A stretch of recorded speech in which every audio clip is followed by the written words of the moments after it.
आमचे सहकारी डॉक्टर शशिकांत तरंगे असतील, भारतजी सोनरजी असतील किंवा सगळेच अनेक इथं पुण्यामध्ये आपण हा जयंती उत्सव मोठ्या समारंभ पद्धतीने साजरा करूया।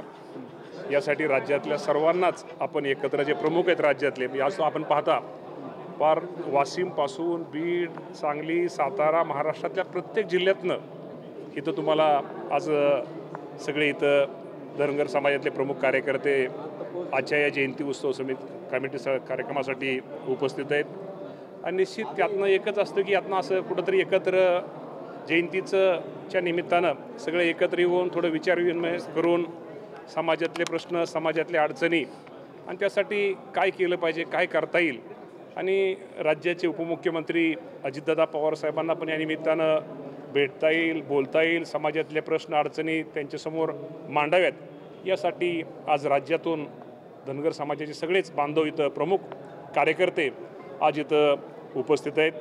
आणि आपल्या सर्वांना माहीत आहे की प्रत्यक्षात दादांना काय त्यांच्या अडचणी मांडल्या तर निश्चित प्रकारे दादांच्या माध्यमातून जयंतीचं पण आहेच, जयंती पण उत्सव पण आम्ही साजरा करतोय। त्यानिमित्तानं दादांना ज्या अडचणी मागण्या समाज बांधव निश्चित प्रकारे मांडतील आणि दादा ते सोडवण्यासाठी दादा निश्चित भविष्य काळामध्ये प्रयत्न करतील। दादा तुम्ही एकीकडे दादांचा सत्कार करताय समाजाचे होते पण दुसरीकडे समाजाचेच नेते हाके रोज उठून दादांना शिव्या देतात। कोण ऐका ना, प्रत्येक व्यक्ती वेगवेगळ्या प्रत्येकाचे हे असतात, कोण शिव्या देतं कोण नाही हे करण्यापेक्षा आज तुम्हाला पाहतो आपण बघता की आमचे समाज बांधव राज्यातले प्रत्येक गावात तुम्ही सहज प्रत्येकाच्या मुलाखती घ्या, जे प्रमुख कार्यकर्ते आहेत, कोण शिवाय देतो कोण काय बोलतो आम्ही त्याला महत्त्व देत नाहीत, अजितदादा पण महत्त्व देत नाही। शेवटी समाजामधलं जे काम आहे आपण शेवटी जे काम करणाऱ्या माणसाला ह्यासाठी कुठंतरी तुमच्यासमोर न येता सुद्धा काम करता येतं, त्यामुळे दादासुद्धा ह्याला महत्त्व देत नाही आणि आमच्यातलं सुद्धा समाजातले कुणी ह्या गोष्टीला महत्त्व देत नाही। आम्ही कुठल्या ह्याला वक्तव्याला कोणाच्या महत्त्व देत नाही। माणिकराव कोकाटेंच्या बाबतीत एक प्रश्न आहे, नेते आहेत की नाही ते समाजाचे ते म्हणतात मी ओबीसीचे नेते। आता मी इथं सगळेच नेते, आम्ही सगळेच नेते आहोत, आम्ही नेते आणि आम्ही सगळे कार्यकर्ते आहोत। मी पण नेता नाही, मी पण कार्यकर्ता आहे। तुमचे काही मंत्री अडचणी झालेले आहेत काही दिवसांपासून, त्यात खास करून कृषी मंत्री माणिकराव कोकाटे त्यांनी आजच शनींचं दर्शन घेतलं तिकडे त्यांच्या मतदारसंघात जाऊन, उद्या काय चर्चा आहे? आता हा विषय खरं तर आता हा विषय राज्याचे मुख्यमंत्री देवेंद्र फडणवीस साहेब असतील, एकनाथजी शिंदे साहेब असतील, अजितदादा पवार साहेब असतील आणि आमच्या पक्षाचे जे प्रमुख आहेत हा विषय प्रमुखांचा आहे। त्यामुळं माझ्यासारख्या छोट्या कार्यकर्त्यांनी या विषयामध्ये तुमच्याशी काय बोलणं किंवा एखादं वक्तव्य करणं हे चुकीचं आहे। वरिष्ठ या बाबतीमध्ये निर्णय घेतील। काय झाले माहिती आहे का, अगोदर धनंजय मुंडेंचा राजीनामा घेण्यात आला, सुरज चव्हाण अडचणीत आले, माणिकराव कोकाटेंचं वारंवार असं होते। दादाच्या आम्दारांना, मंत्र्यांना, नेत्यांना, कार्यकर्त्यांना टार्गेट केलं जाते असं वाटतं? असं अजिबात टार्गेट वगैरे केलेलं जात नाही। हे करत तर तुम्ही तुमच्या माध्यमातून थोडं मी तुम्हाला पण विनंती, हे चुकीचं आहे, असं कुठेही कुणाचं दाखवलं जात नाही आणि कुठलीही गोष्ट किंवा कुठलं सत्य लपत नाही।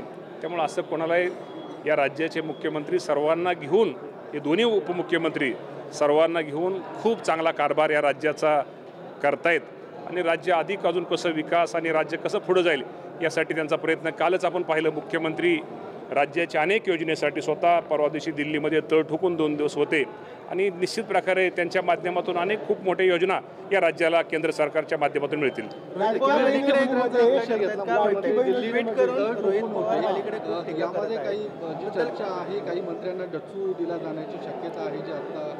आता या बाबतीत मगाशी मी तुम्हाला सांगितलं ना, या बाबतीत वरिष्ठांचा तो विषय, त्यामुळे वरिष्ठ योग्य तो निर्णय घेतील। लाडक्या बहिणीचं तुमचं स्टेटमेंट मध्ये खूप गाजलं होतं, खरं तुम्ही ते स्टेटमेंट ऐका ना, माझं जर स्टेटमेंट तुम्ही संपूर्ण जर पाहिलं असतं तर तुमचा गैरसमज नक्की दूर झाला असता। मी एक म्हटलं होतं की लाडक्या बहिणीमुळं थोडं सरकारच्या तिजोरीत ताण होता, परंतु गेली 2-3 महिने परिस्थिती हळूहळू रुळावर आलेली आहे, त्यामुळे मी उलटं चांगलं सांगितलं होतं आणि ही गोष्ट खरी आहे की निश्चित प्रकारे राज्य सरकारची परिस्थिती निश्चित प्रकारे दिवसेंदिवस हळूहळू सुधारते आणि भविष्य काळामध्ये ज्या काय अडचणी, ज्या काय योजना थांबलेल्या होत्या, ज्या काय गोष्टी अजून सरकारला खूप गोष्टी काय करायच्यात, लोकांना जी आश्वासनं दिली ती करायची आहेत, ती हळूहळू सगळी पूर्ववत होतील हा माझा उद्देश होता. पण विनाकारण तुम्ही जर ते संपूर्ण कॅसेट जर माझी ऐकली असती तर तुम्ही म्हणले असते. आणि शेवटी लाडक्या बहिणी या माझ्या आहेत, त्या लाडक्या बहिणींच्या ह्याच्यावरती आम्ही सगळेजण आज हे महायुतीचं सरकार निश्चित प्रकारे लाडक्या बहिणींच्या कुठल्याही गोष्टी असतील, कुठल्याही योजना असतील, यामध्ये निधी कधीही कमी पडून दिला जाणार नाही. 14,000 पुरुषांनी त्या योजनेचा लाभ घेतला. लाडक्या बहिणीच्या नावाखाली त्याला मारला. असं जर झालं असेल तर त्याची निश्चित प्रकारे चौकशी करून त्यांच्यावरती योग्य ते कारवाई सरकारच्या माध्यमातून केली जाईल. इंदापूरमध्ये एक पोस्ट व्हायरल होते. खरं तर क्रीडा मंत्र्यांचं पद कृषी मंत्र्यांना द्या आणि कृषी मंत्र्यांचं पद क्रीडा मंत्र्यांना द्या. मी आहे ह्या पदामध्ये मी खूप समाधानी आहे. ऐका ना, आहे या पदामध्ये मी खूप समाधानी आहे. आणि तुम्ही विनाकारण अजून काहीच कुठला विषय नाही, त्यामुळे आता त्यावर चर्चा करणं उचित नाही.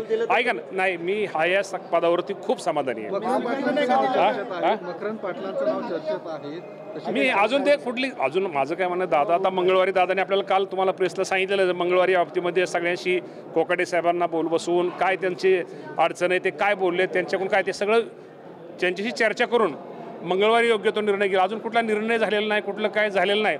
विनाकारण त्याच्यावरती आता बोलणं हे बरोबर नाही. राज्यातल्या कॅबिनेट आणि राज्यमंत्र्यांमध्ये वाद असल्याचं समोर आलंय. संजय शिरसाटांनी थेट माधुरी मिसाळांना पत्र लिहिलंय की त्यांच्या बैठकांमध्ये हस्तक्षेप किंवा त्यांच्या परवानगीशिवाय बैठका तुम्ही घेताय. मी पण हे तुमच्याच माध्यमातून काल आज वाचलं. हे मला या बाबतीमध्ये काहीच कल्पना नाही आहे. तसं काही आहे का? मला या बाबतीत कमी आहे ना.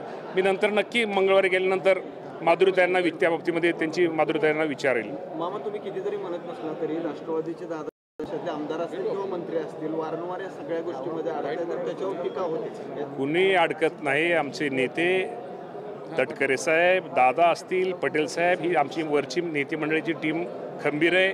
कुठलाही नेता आमचा ठीक आहे, एखादा माणूस चुकला म्हणजे काय सगळेच चुकतात असं नाही. तर त्यामुळं अजिबात तो तुमचा आरोप तो निराधार आहे.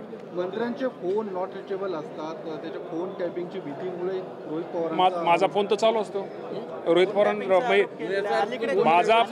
मला रोहित दादांनी जरी कधी फोन केला तर रोहित दादांना माझा फोन चालू दिसेल.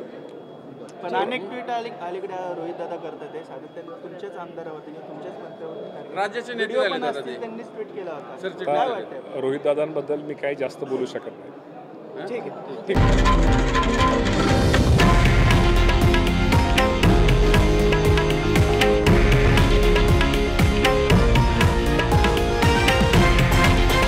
हे आहे देशातील नंबर 1 न्यूज नेटवर्क आणि आपण पाहत आहात TV9 मराठी, एकमेव.